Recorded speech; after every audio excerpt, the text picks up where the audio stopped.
guys, by the way, kauban din ako si Dayan for today's video. O, makita ninyo, grabe kabulot niyang mga baba, story gamay, tindog-tindog. O, diba? Kaon-kaon. So, kana part na sa among break.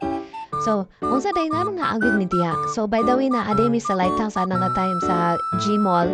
So, morning na siya, invite me sa itong Uni Philippines, ang Asian Friends, no, para mo attend sa ilang product presentation or ang roadshow. So, kauban na mo diha, ang uban na to nga mga no, kaubanan diha sa Ororama, itong mga purchasers, atong department head, si Mami Emma, and then si Cristel.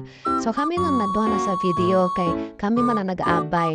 No? So, nagkangkaon ni mga dessert. So, kanadiwa, gimi ka agwanta. Ay, gabi ka lang mga dessert diha sa Lighthouse. Unlimited kaon din na sila diha.